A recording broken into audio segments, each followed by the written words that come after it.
Where you want to go this time?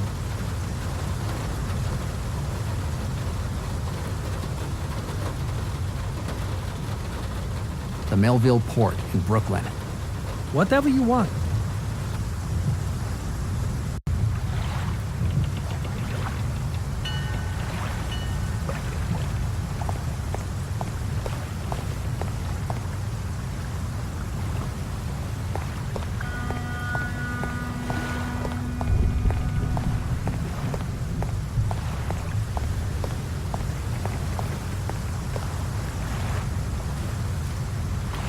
Hi. Police again? What do you want now? I already answered your questions. I'm not a police officer. No? Then who are you? You're not one of those dumb journalists who are always looking for conspiracies and scandals everywhere, are you? I'm a private detective. Well, I don't care who you are. You'll find a way to bug me anyway, right? I guess so. Anyway, I just have a few questions to ask you.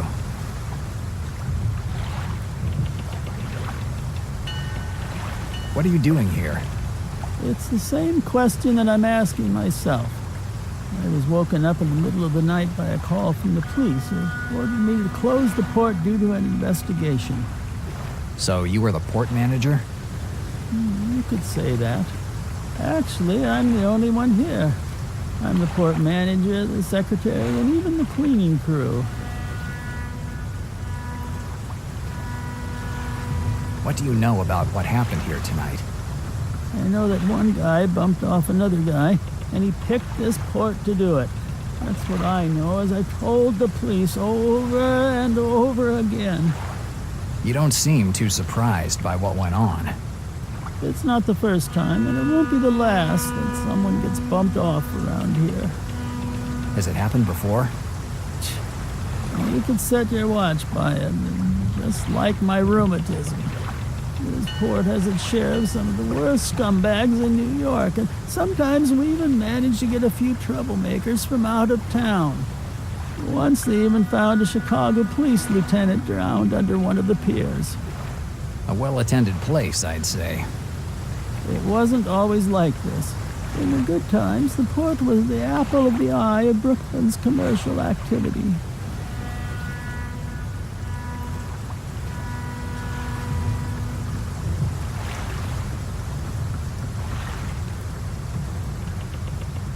Why did they make you close the port? The police decided to close the entire port until they complete their investigation, and I have no way of knowing how long it will take. So I have to call the captain of every ship headed here and tell him that he has to unload at Kips Bay instead of here. If the port is closed, like you say, I doubt you'll have a lot of work to do. I don't care about the boats. But tomorrow, the good Lewis was supposed to disembark with my good Chilean friend that brings me some of the best grog I've ever had. Now I'll have to wait more than a month to see him, and I finished my last bottle last week. If I want some information, the grog seems a good way to bribe him.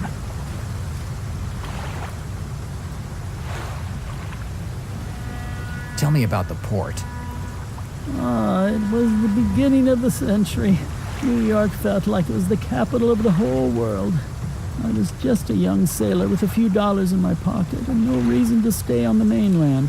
The port owner was old Svensson, a Swede who seemed anything but a sailor. In fact, he couldn't have told you the difference between a swordfish and a canister of gasoline. But he knew business. Oh yes, he knew it all right. That guy transformed this place into one of the most important hubs on the East River in just 3 years. This port doesn't seem like a place where a lot of ships could dock. You shouldn't look at it now. Half of the port is now demolished and sold. Once there were more than 10 piers. Now there are only a couple. Old Svensson had them build huge ones, so that even the biggest fishing ships could dock. Why was part of the port sold? It's a long story. During the port's most active years, I worked with the harbor master's office. An accident involving my right leg stopped me from sailing for a few months. Since I was one of the few who could read or write, I was put in charge of handling port procedures. Everything seemed to go fine, business was good, but Svensson started to change over time. I'm not saying that he looked like one of us, but he started to lose that look of a king that he had when he got here, and he started getting strange visits. And then one day in April of 1926, John Grenz, known as the Ace of Spades, found his body floating near the mooring right near his office. The police said that it was a suicide, but none of us believed it. Old Svensson had been neglecting himself, okay, but he still had the will to live. The funeral had barely happened when a certain Pruni, some fat, half-Italian, half-Turkish guy, took over for old Svensson. Within a year, he sold part of the port and fired half of us. I was the only one to keep my job, and I became the harbor master. Fascinating story, but something doesn't make sense. The recession has shut down businesses that were a lot stronger than this little port. How have you managed to survive this long? You're quick on your feet, son. The answer is simple. Cruises to freedom. Cruises to freedom? Right. If someone wants a change of scene without anyone knowing, this is his ticket to freedom. You mean that criminals can illegally escape from this port? You can do the math. I learned not to ask questions.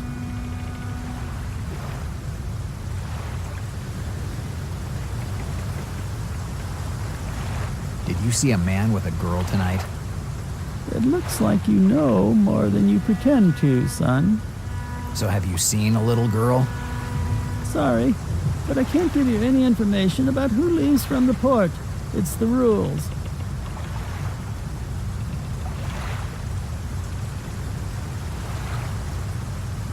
Did you let a man named Ford board? No way, son. The rules are rules. I can't say anything about the people who leave from here.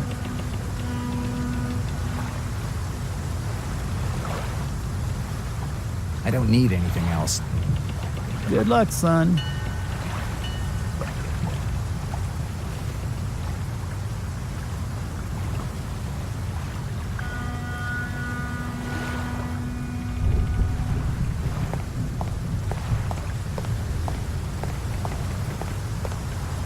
Empty bottles of grog.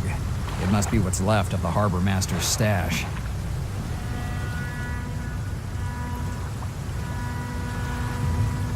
A bottle is broken. I'll take the part with the label. Grog de Ricardo Blanco.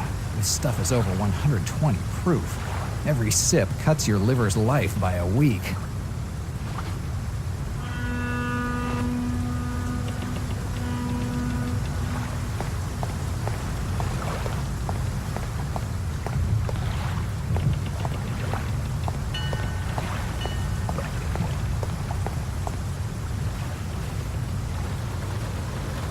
Where you want to go this time?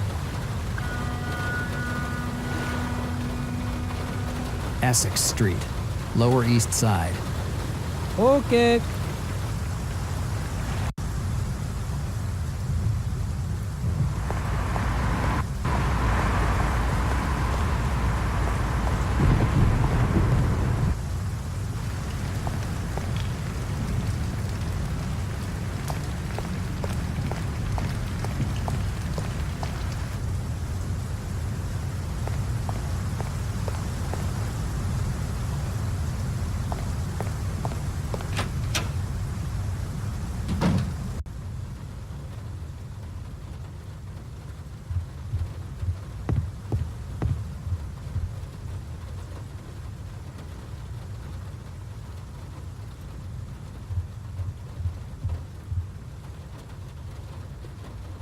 Hi, Greta. Hi, Jack.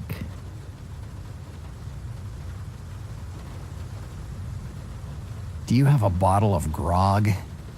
Grog? Did you decide to drive the last nail in your liver's coffin? It's not for me, and it would take too long to explain why I need it. As usual. Anyway, I don't think I have any grog. No one drinks that stuff. But if you feel like, you can check. There might be a few old bottles on the first shelves, the ones closest to the mill. I'll take a look. Thanks.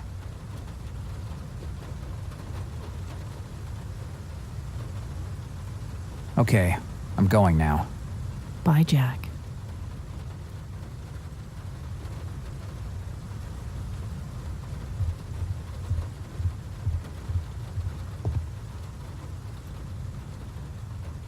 Let's see if Greta has a bottle of grog on these shelves.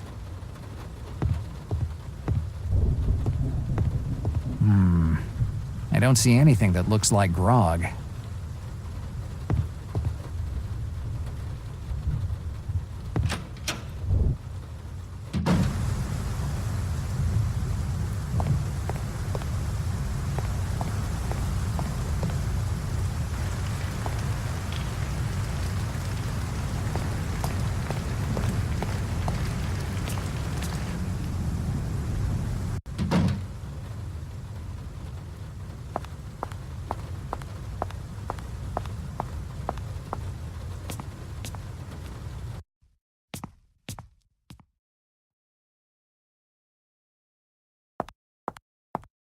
Yes, using the steam that's coming out, I should be able to get the label off of the piece of bottle I picked up.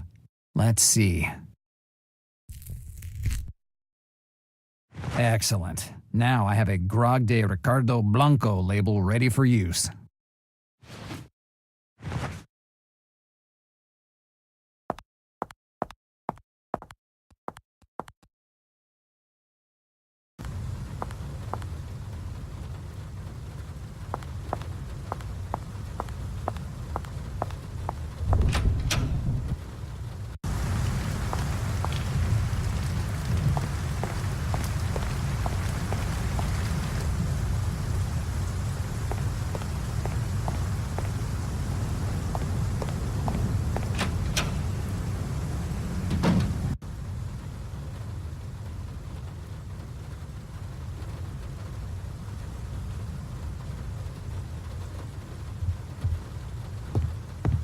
If I glue this label on any of these bottles, I could have a bottle of what, at first glance, could look like a bottle of grog. I doubt that the harbor master guy will figure out the swindle, or at least he won't until I get the information I need.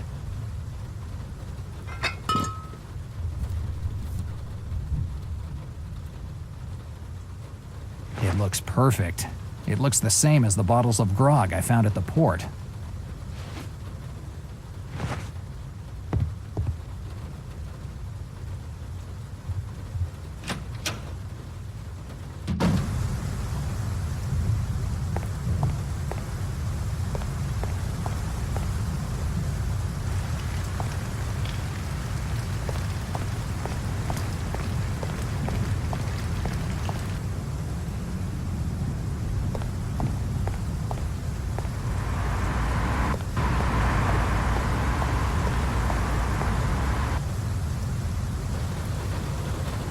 Ah, you again.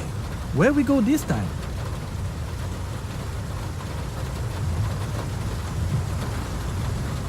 The Melville Port in Brooklyn. Okay.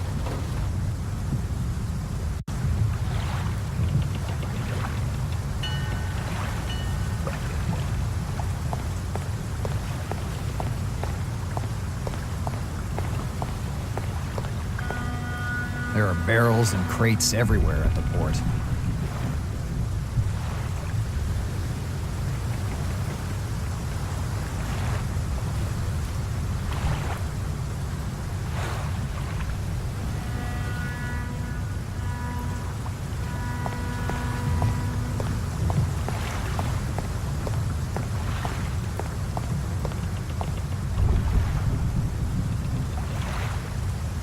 Maybe this will help loosen up your tongue. Where'd you get that bottle? With a little brain, you can get anything in this city. Tell me what you saw tonight, and it's yours. I can't. Let's stop beating around the bush. I have something that you want, and you have something that I want. Let's not get any pointless morals mixed up in the matter. Okay, you convinced me.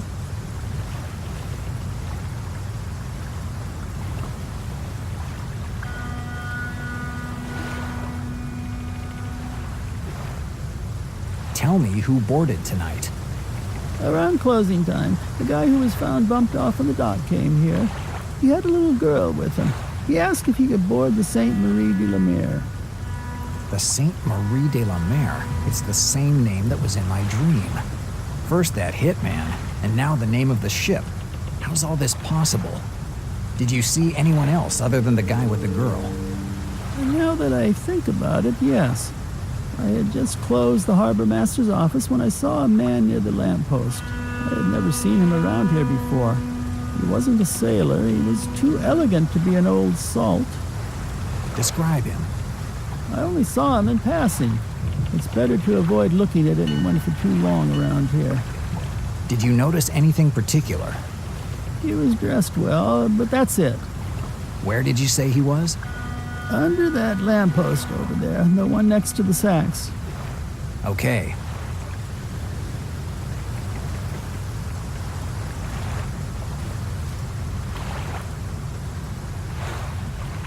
I don't need anything else. Good luck, son.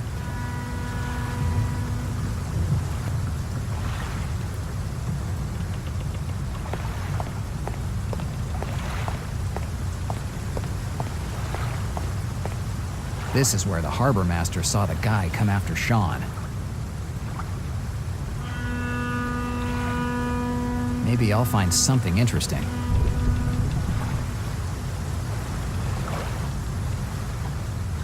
There are some cigarette butts here. It looks like the guy tailing Sean had to wait for a long while. There are some cigarette butts here. It looks like the... Let's take a look. The smell of this butt isn't of regular old tobacco. It's hash, which isn't exactly easy to find. It might be a lead to follow, but I can't think of any connection between this cigarette butt and what happened tonight. Maybe I need to think about it. This cigarette wasn't made only of tobacco. There was hashish in it. This might be a lead, but I can't figure out the connection between this cigarette butt and what happened tonight. Maybe I should think about it. Let's try to think about it.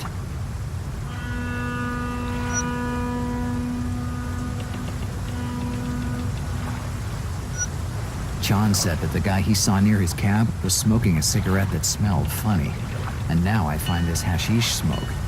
There's no doubt that the guy that was following Sean and the one that Sean saw by his cab is the same guy. Let's try to think about it.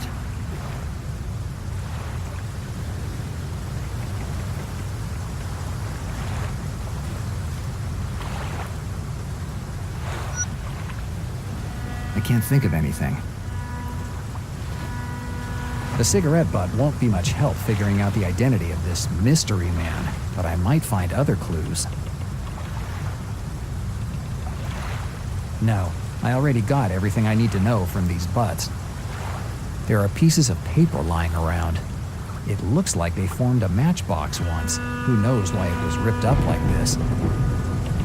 If I piece it back together, maybe I can figure out something more.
Okay, now the pieces are coming together.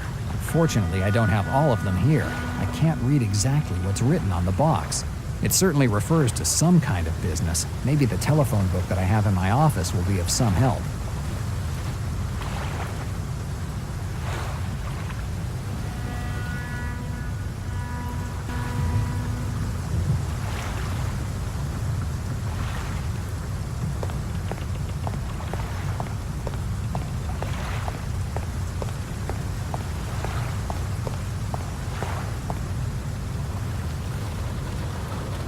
Where you want to go this time?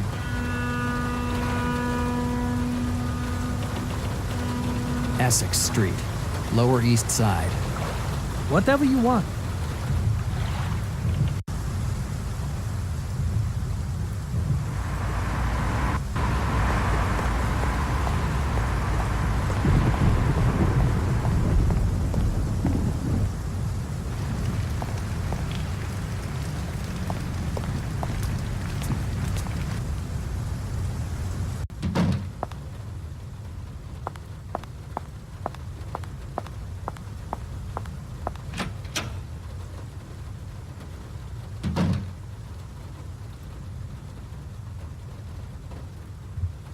A series of useless manuals on the ethics of investigation.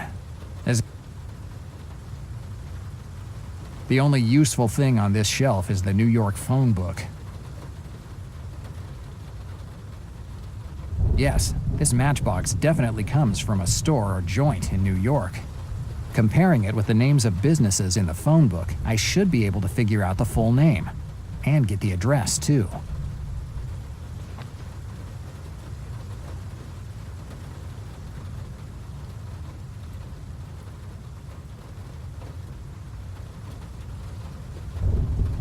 I can see the word book on the matchbox. It must be a bookstore. Let's start looking from there.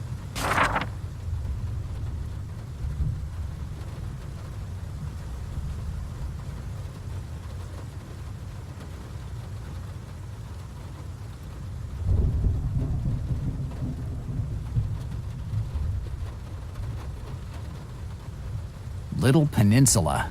The name matches. It's a bookstore on the Upper East Side, on 65th. I think I better check it out. I don't need the matchbox anymore. I can leave it here.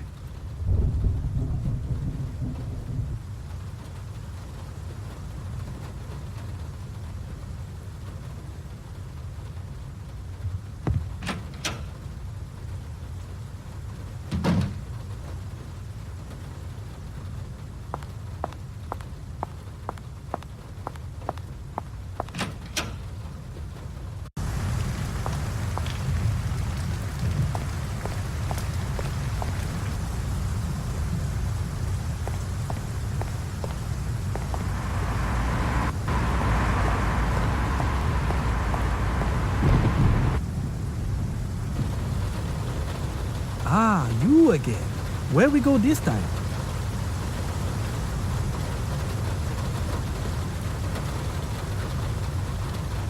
65th Street, Upper East Side. Whatever you want. And here I am on the Upper East Side. Luxury stores, offices of diplomats, and gentlemen with deep pockets.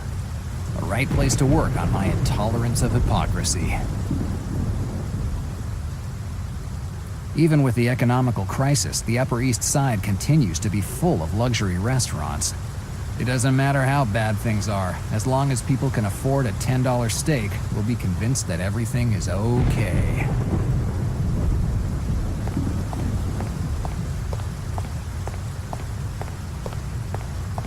Dumpsters, nothing special. Little Peninsula. Rare and limited edition books. There's no question that the matches I found at the port are from here. But how could an antique bookstore on the Upper East Side have anything to do with Sean's death? Maybe I'm on the wrong track, or maybe this bookstore does more than just restoring books. It's closed. It's the middle of the night. I don't see why a bookstore should be open at this hour.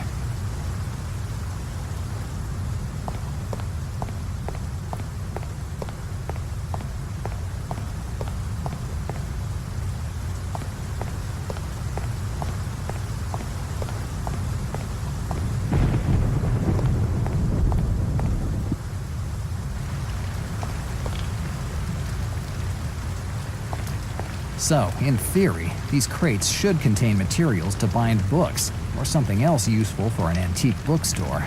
But I recognize the stamp of booze transports on a couple of these crates. I didn't remember that you needed gin to restore books.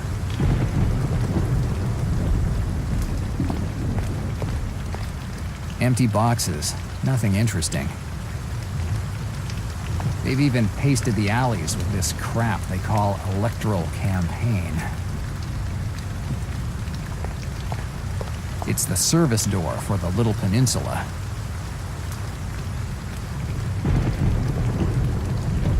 Closed.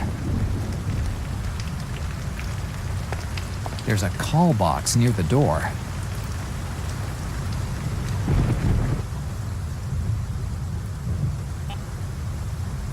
It looks like no one's in there. Yes? Hi, is this the Little Peninsula warehouse? Yes, of course. Can I help you? I'd like some information. If you want information about our catalog, you can come by tomorrow morning when we're open. Unfortunately, we're doing inventory at the moment. Unless you reserved a book, I can't be of any help. I reserved a book. Can you please give me the title? A 29 Ben-Hur with a misprint on page 159. Let me check. I'm sorry, sir. We don't have that book. If you come back tomorrow, we can reserve it. Chandler's latest novel. Chandler. Sorry, we don't have anything by this author.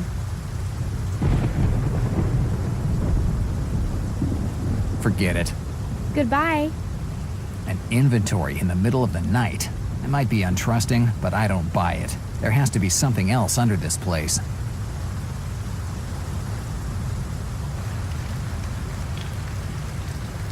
Maybe I could find something interesting in the mailbox about this alleged bookstore. Well, if they use the lie about the inventory, I'll use the lie of being the mailman to get a look at their mail.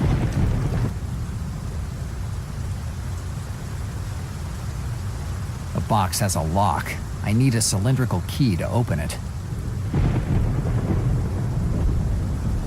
Yes, the license is thin enough to put it through the gap between the box and the counter.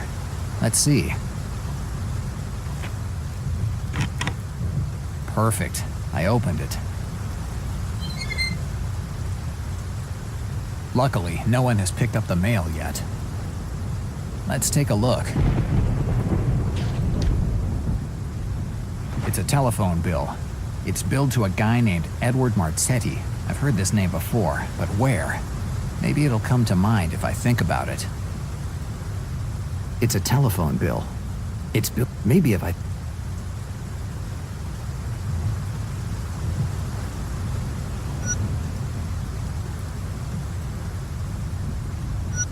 That's right. Greta's show was called Marzetti's Cats. It's not a very common name. It's gotta be the same person. Maybe Greta will be able to tell me something about this guy.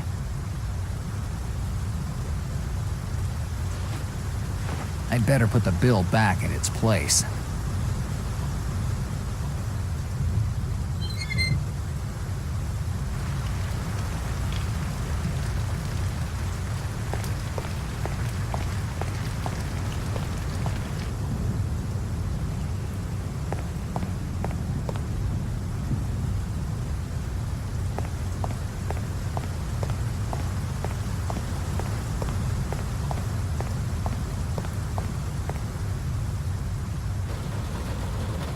Ah, you again.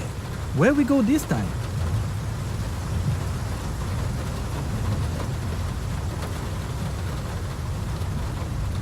Essex Street, Lower East Side. Whatever you want.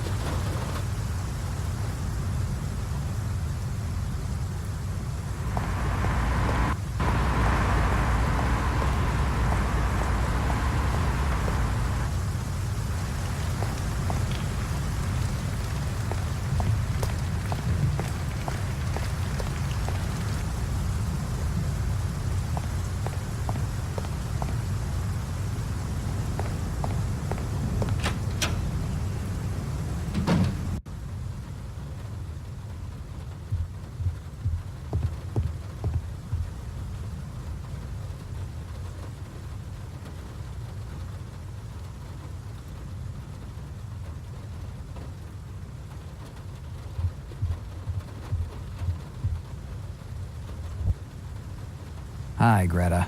Hi, Jack.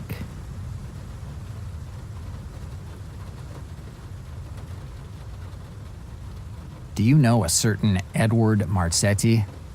Edward Marzetti. I haven't heard his name in years. So you know him? Unfortunately, yes. That's someone that I would have rather not known.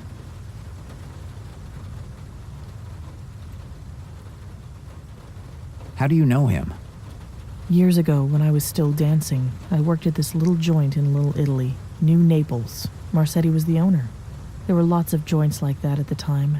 There were at least a dozen on the same block. Marzetti bought them all over a few years. He became a sort of godfather in Little Italy. Whichever joint I had a show at, he was the owner. What kind of guy is he? The worst kind. He tries to pass himself off as this rich gentleman who supports the arts, theater, and shows, but he's really just a dirty businessman. His only real interests are women and money. Interesting.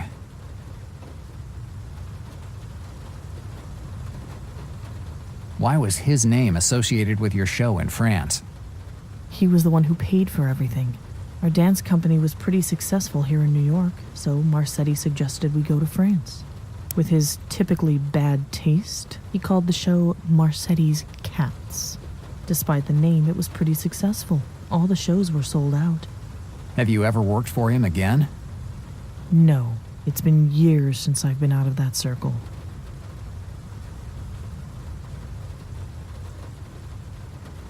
Do you know the Little Peninsula? No. Is it a joint? The owner is your friend, Marzetti. It's an antique bookstore on the Upper East Side. At least, that's what it wants to look like. Marzetti isn't a guy who spends his days talking about literature. There's definitely something underneath the surface. I'm sure about it. That's why I have to get in. There's a door in the back of the store, but I think that you need a password or a card to get in. Do you know how to get in? I haven't been to those places in years, Jack. I don't know how I could help you. Do you still have any friends in that circle? Do you know anyone who knows how to get in that joint? I know that I'll be sorry for what I'm about to tell you, but I think I know someone who could help you. And it's someone we both know. Who? Your friend Smiley. Smiley? Right. I think he works for Marzetti now. How do you know that? Before you got here tonight, he spent hours telling me about his new job. He never mentioned Marzetti, but he talked about a couple of joints he owned. If he doesn't work for Marzetti, he works for someone who works for him. So Smiley might know how to get into the Little Peninsula. Probably.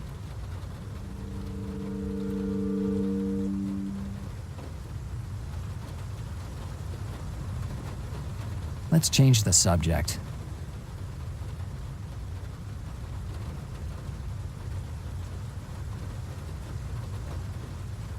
About Smiley. I hate that guy.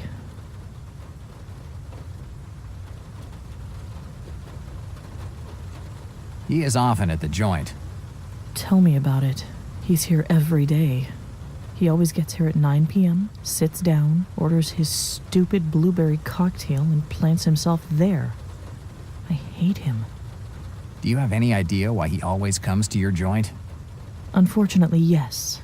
The slimeball decided he wants to marry me. He knows that I'm having a tough time with the joint, and he hopes I'll say yes rather than end up on the street. That's so like Smiley. I didn't think he had a crush on you. I'd rather not know it either. Do you know where I can find him? Not a clue, Jack.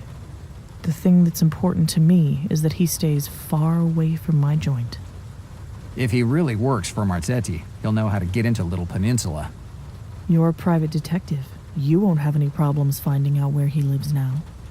Rushing into his house isn't an option. That guy isn't as dumb as he looks. He'd be on guard immediately if I showed up in the middle of the night. So how do you want to see him? I don't know. I don't know yet.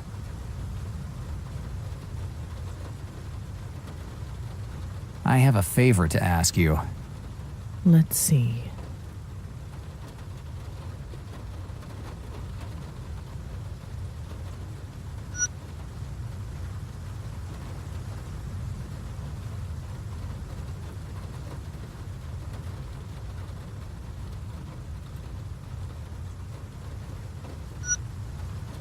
If Smiley's really sweet on you, he won't say no to a date with you.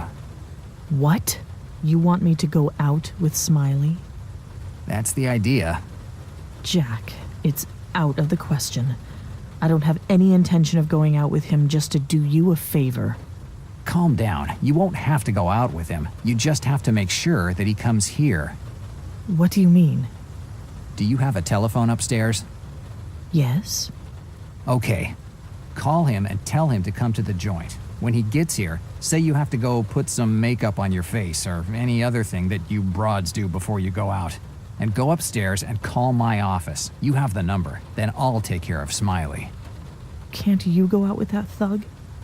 Greta, if this wasn't the only way I have to get into Little Peninsula and figure out who that girl is, I would never ask you. Damn it, Jack. You now owe me 2 favors. So I guess I'll buy you dinner twice. You'll have to do a lot more than buy me dinner twice to pay off your debt. I'll find a way. Call Smiley. I'll wait for the call in my office. If Smiley were to see me here when he got here, he'd get suspicious. Okay.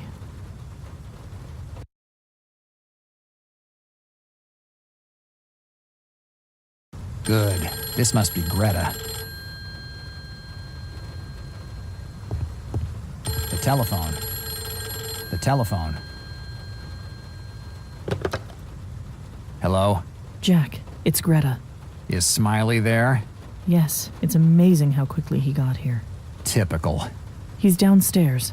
I came up with the excuse of putting my makeup on, but I can't make him wait all night, so hurry up and come here. Did he come alone? Yes, he's alone.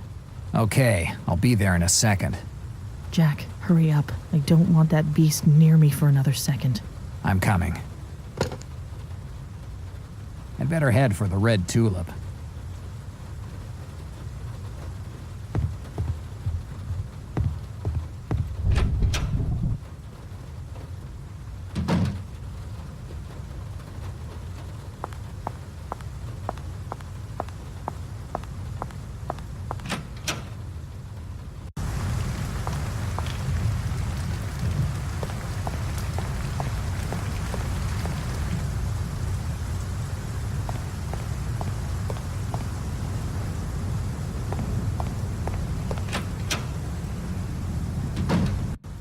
Here's Smiley. Let's see if I can get him to talk. It's that half-wit Smiley.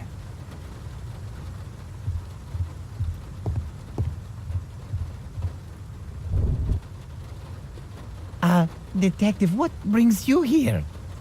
I saw the joint was open and I thought I'd pop in. I'm afraid it won't be open long, though, since Miss Reed accepted my invitation for this evening.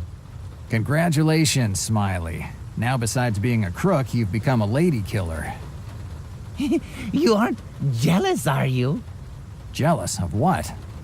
Come on, Detective. Even you aren't immune to the charms of Miss Reed. I guess she prefers a man of your stature. You're right. A woman like her needs someone who knows how to make her happy, who showers her with gifts and chauffeurs her around in luxury cars. I don't think that your detective's license gives you that luxury, does it? Doesn't look like it.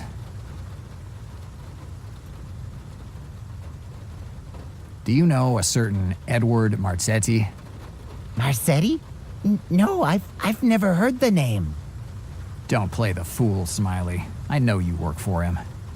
I don't know where you got that information, but it's not true, Detective. Do you know a place called Little Peninsula? No, should I? Damn snake.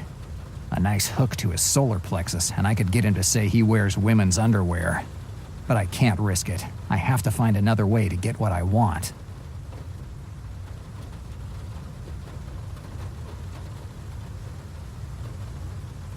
See ya, Smiley. Goodbye, Detective. Goodbye.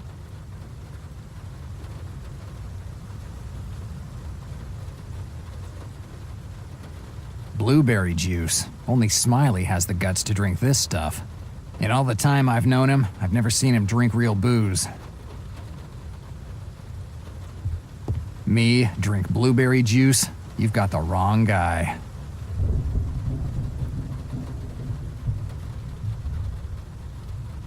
Maybe a little booze will loosen Smiley's tongue.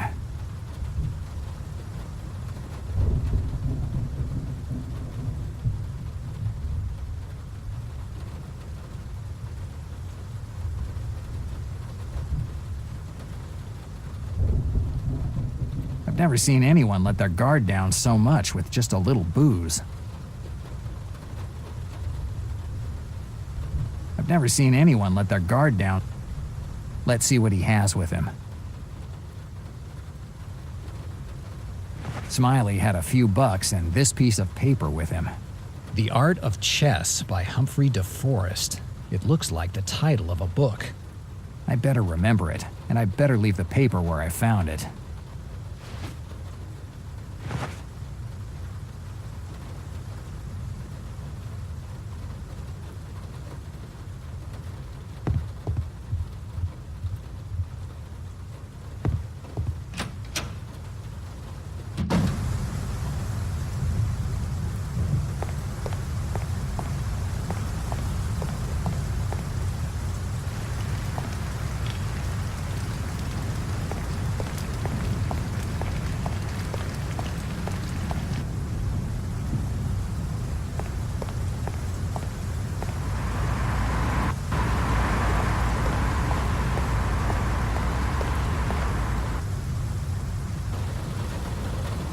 Let me guess. We have to go somewhere.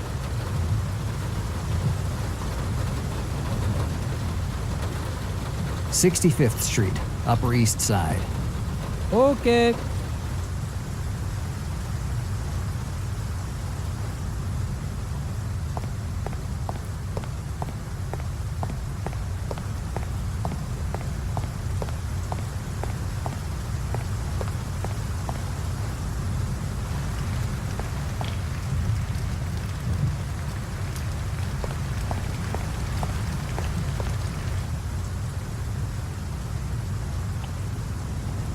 Yes? Hi. Hello, sir.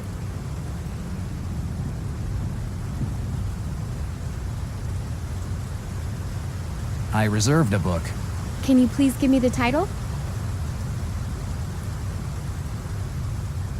The Art of Chess by Humphrey DeForest. Ah, hi, Mr. Lowerstein. I'll get the door immediately.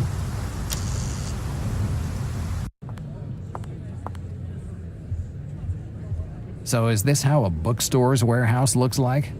I have to start going to bookstores. It looks like they're less boring than what they say. I admire how bad taste is just everywhere in this joint. Even the paintings show a complete lack of taste.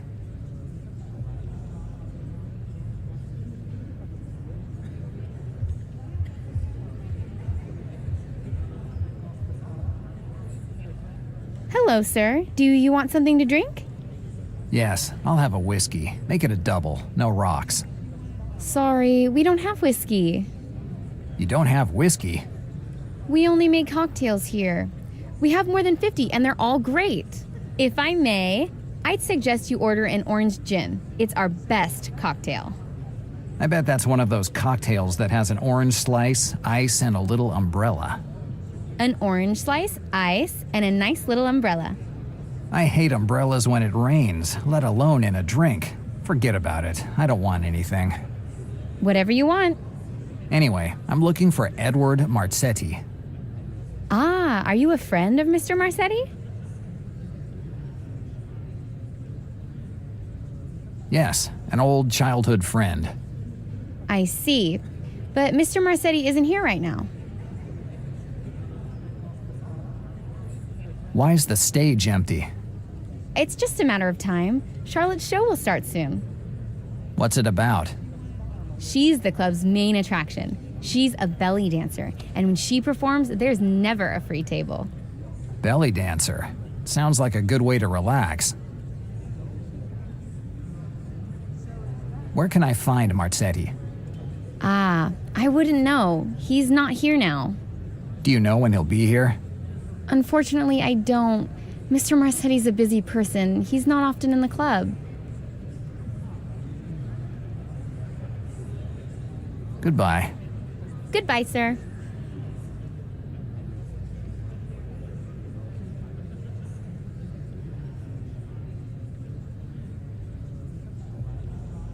Hello again, sir.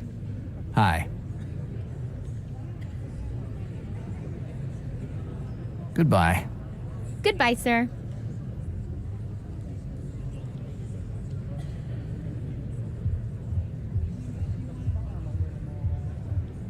I better ask a few questions before I start going around the joint.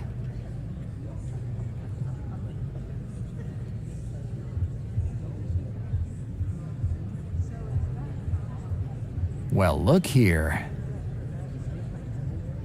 That's Howard, the older beau of little Susan Weber.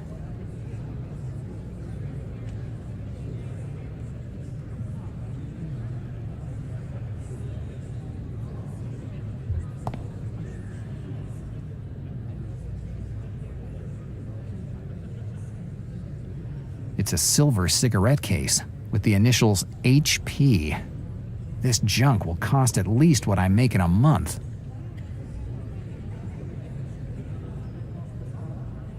I'm not a guy who worries about a little theft, but now's not the right time. Our dear Howard.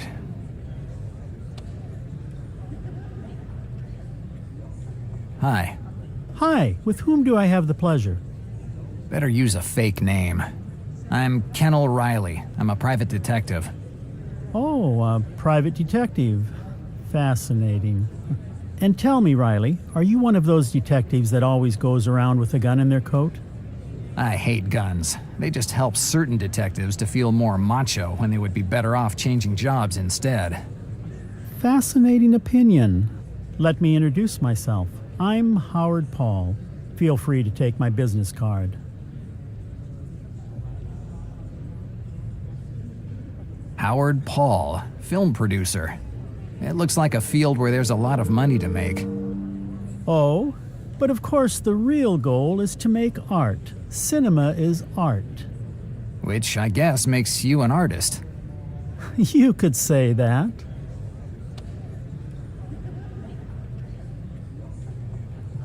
What are you doing here? Oh, very simple. I was here in New York to promote my latest movie, The Little King. Mr. Marsetti insisted on my being his guest for the evening since he seems to be a big fan of mine. We spoke the entire time about how cinema can open up the world. So, you were already able to get to know Marsetti? Certainly, an interesting guy. We just ended our chat a few minutes ago when some urgent business kept him at his office. So, Marsetti is still at the joint. The girl at the counter was probably told to say he was out. Let me just say that we need more people like Marsetti. A true cinemaphile is just as important as a good director.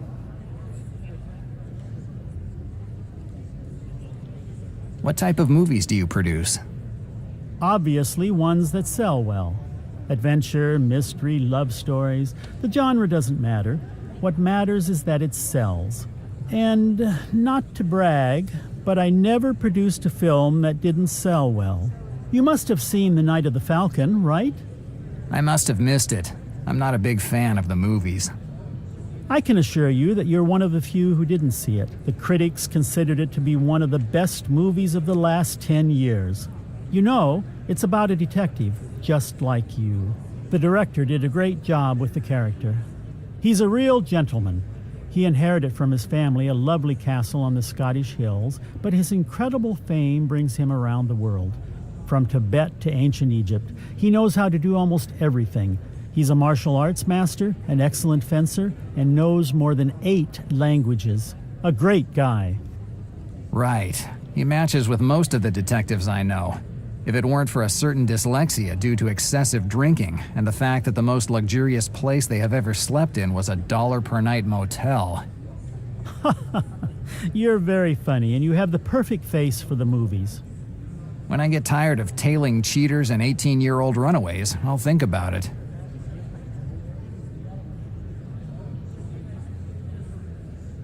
Bye, Howard. Goodbye.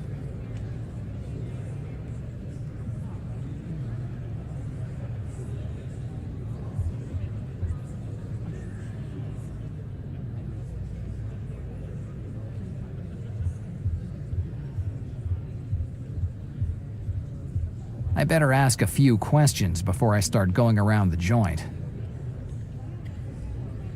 A young, attractive bartender. Perfect for a place like this.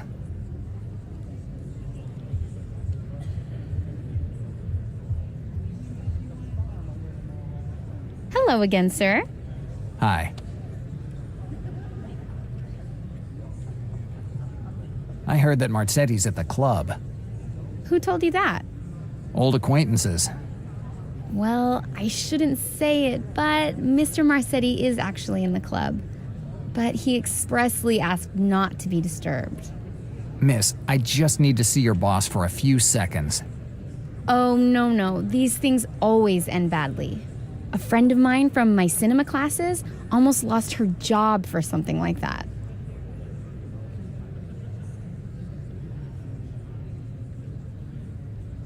So, you study cinema? Oh, yes. My dream is to become a big star, working with the most famous directors, going to the openings, traveling in luxury cars. I love the life of a movie star. It's great. How did you come to work here? A friend of mine found me this job as a bartender. I wanted to say no at the beginning. But then I found out that a lot of people who work in the movies come to this club, and I thought that it might be a good way to meet someone. Right. Knowing someone is the best way to get somewhere nowadays. Oh, yes.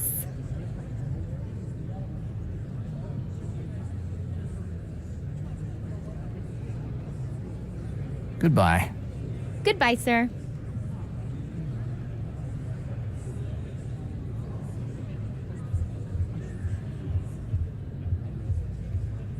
I better ask a few questions before I start going around the joint.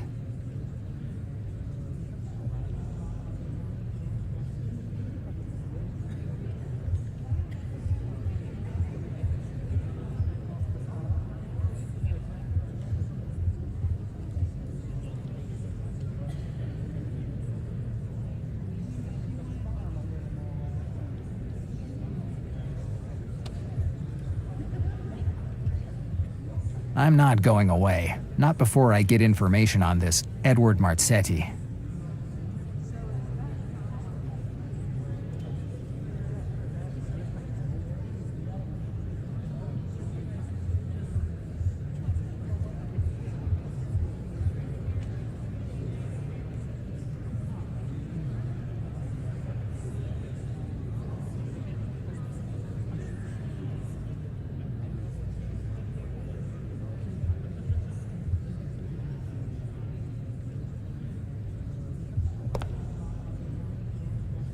The chair is empty, and I don't see any cocktails besides Howard's. He must have come alone.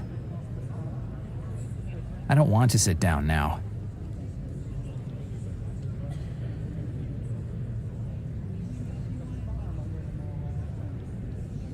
Hi, Howard. Oh, hi again, Riley.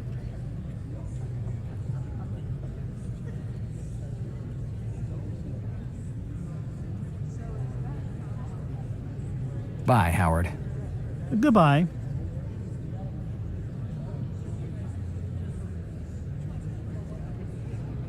It looks like our Howard likes a lot of the cocktails in here. The waiters can handle cleaning the tables.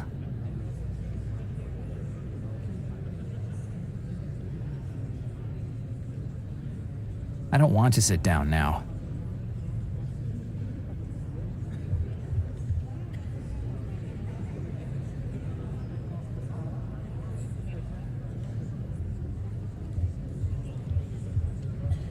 If I want something, I guess I'll have to order it from the girl at the bar.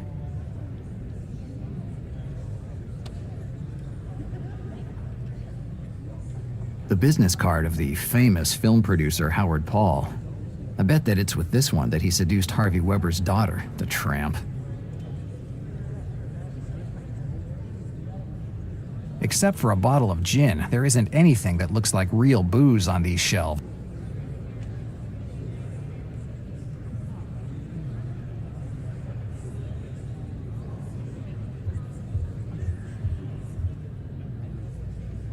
This is my business card. Howard Paul, film producer. Wow, you're a producer? I would have never guessed it from the look of you. Right. A lot of people take me for an alcoholic ex-police officer. I don't mean to offend you, but I'd have said the same thing. How come you are here? I have to see Marzetti. I'm looking for some fresh faces, and I was told that he could help me. Well, if you're a producer, I guess you wouldn't bother Mr. Marzetti. He loves the movies. And maybe you might think of me if you have a part in one of your movies? Definitely. You have the perfect face for movies. Really? Certainly, and I know what I'm talking about. Going back to Marzetti, can you tell me where he is? Oh, yes. He's upstairs in the last room at the end of the hall. Take the stairs to the right of the bar. Thanks. No problem. Remember, think of me for your movies. Certainly.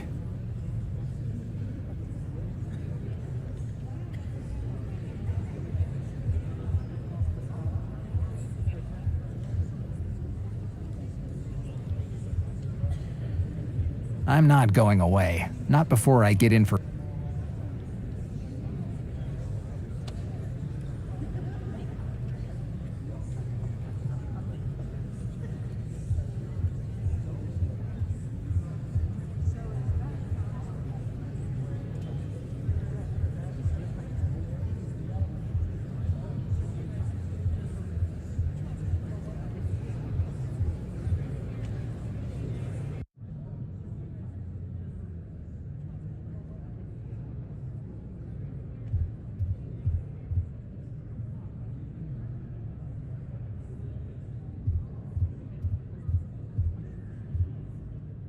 So now we know what this place is really about. It's nothing more than a whorehouse, a high-class whorehouse. Pictures of people in compromising positions. A red light, indispensable object to create the right atmosphere. It looks like something was going on in this bed. I'd rather not touch it.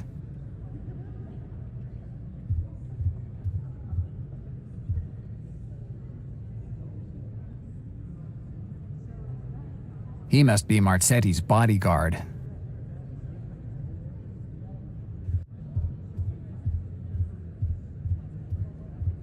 Hey, Beast, I want to talk to your boss. That grimace, his size. I've already met this guy. It's the same one that tried to take off my jaw at the port. For a second, I am frozen like a statue, waiting for him to clock me with one of those hooks. Then I think about it.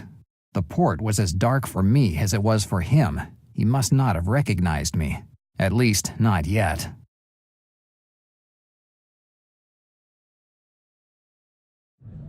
Oscar, let him pass.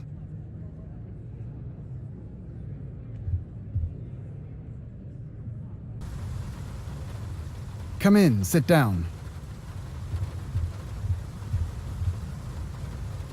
Are you Edward Marzetti? That's right, who are you? I'm Kennel Riley. I'm a private detective. Kennel Riley. Interesting name. I'd have thought you were Italian from the looks of you. You have a good eye. As you can guess, my family's from Italy too. My parents were from a small town near Naples. Tell me, Riley, what brings you here? I'm just passing by. Passing by? All private detectives are always just passing by. Right. We like to explore new places. Come on, Riley. Let's stop faking. You're here for a reason. Which one of my customers is in trouble this time? Looks like you're used to this type of visit. This is a speakeasy, Riley. It's full of damn idiots ready to fall right in for the first crook that comes by. Even though access is reserved, an evening doesn't go by that new faces don't show up in this joint. It's not unusual for one of your colleagues to come by to ask questions about someone who should not have been here. So, access to your joint is less restricted than it seems? Looks like it. Only people on a specific list should come up. But I doubt you were on it, and yet you're here. Aren't you worried by how easy it is to get into your joint? The only reason for the password at the door is to make it seem exclusive for the regulars. That's it.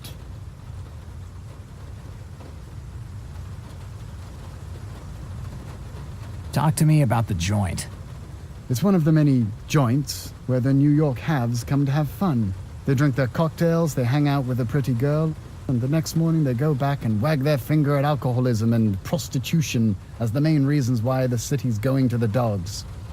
So, your position lets you stay above all of them? You could say that. Who do you believe governs the world? Those who have the power or those who know their secrets? Managing a place like this lets you have more power than the people who come here. That's right, Riley. You're a quick study. I do what I can. Ah, you're a great guy. Right. And you should see the tattoo of the Balinese dancer that I have on my right thigh.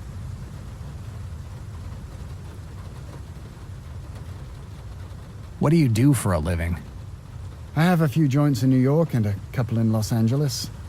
I know that you started from Little Italy. I see you have been gathering information about me. I bought my first joint in the center of Little Italy called New Naples in honor of my hometown. There was still prohibition at the time, but with the right connections, it was easy to make money. The rest came on its own. You're self-made, as they say. I'm a rather determined guy, Riley. If I want something, I get it.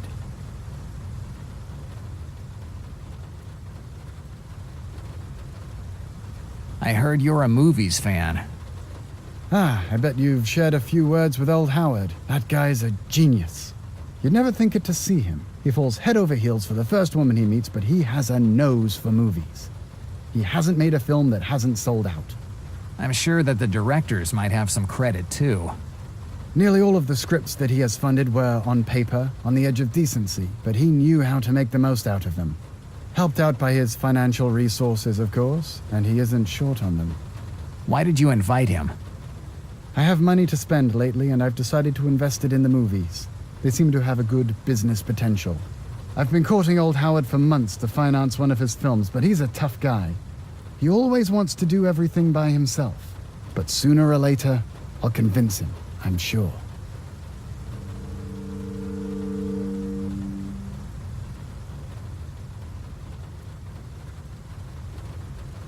I heard you're a movies fan.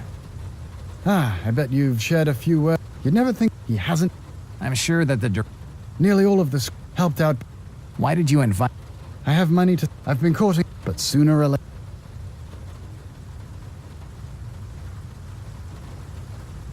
Bye, Marzetti.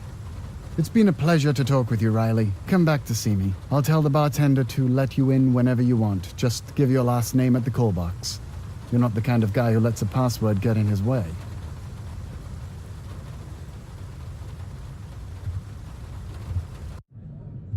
Marzetti is a shrewd guy. I'll have to be very careful. I certainly can't simply ask him whether he knew Sean, but I'm sure I can find something interesting in his office. But how can I get in there without him being there?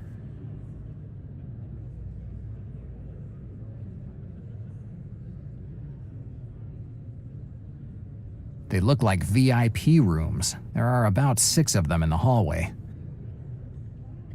No, I'd rather not watch the show of some naked rich white guy going at it. I'm sure I don't want to know what's going on in there.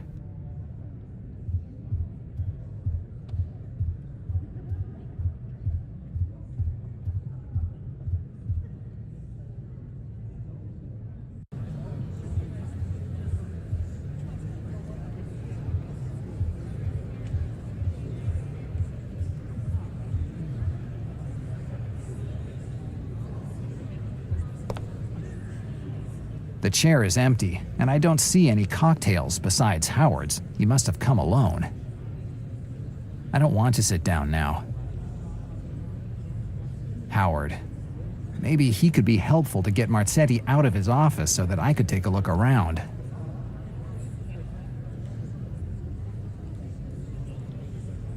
Hi, Howard. Oh, hi again, Riley.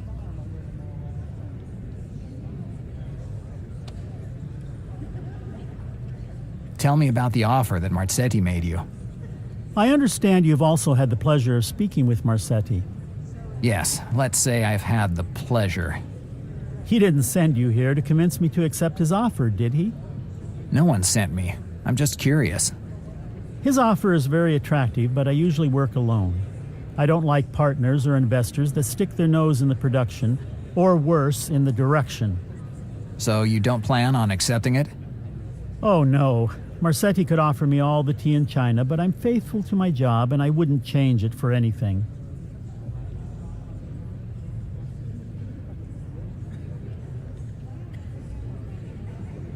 Bye, Howard. Goodbye.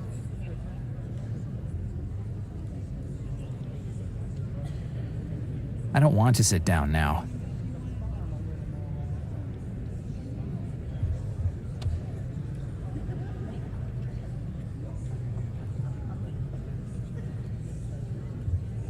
No, better leave her to her cocktails and her acting dreams.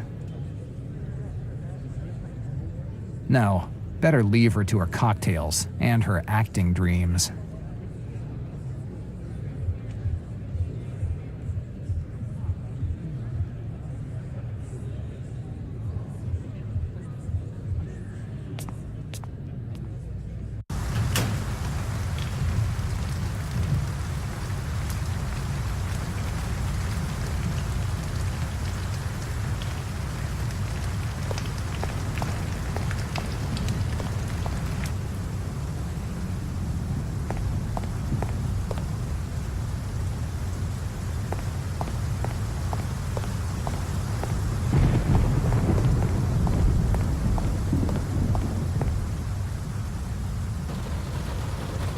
Where you want to go this time?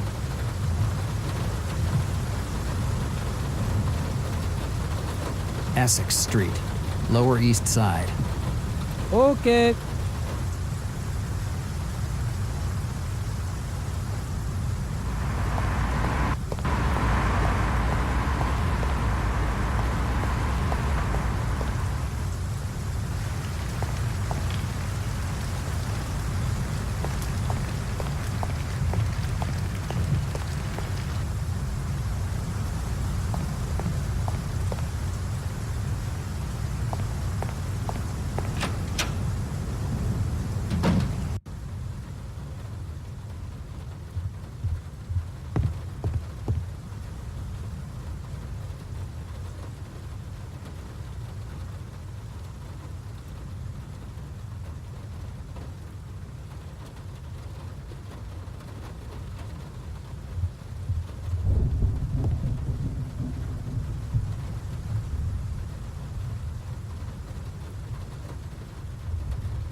Where you want to go this time?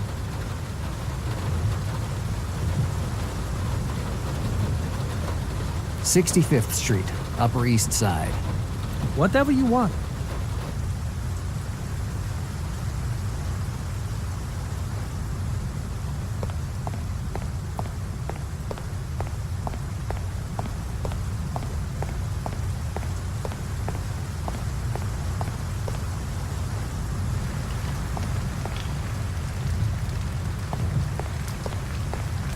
It's closed. If I want to go in, I need to use the call box.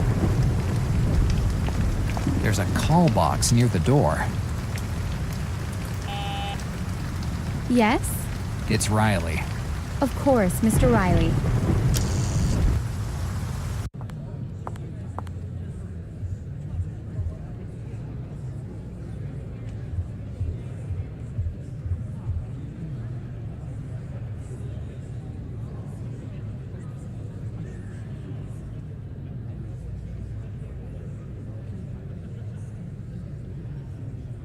I don't see how I could use them together.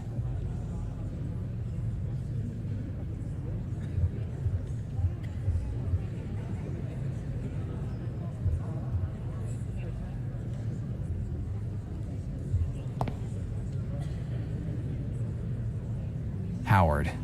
Maybe he could be helpful to get Marzetti out of his office so that I could take a look around.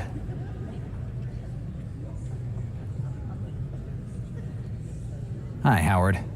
Oh, hi again, Riley.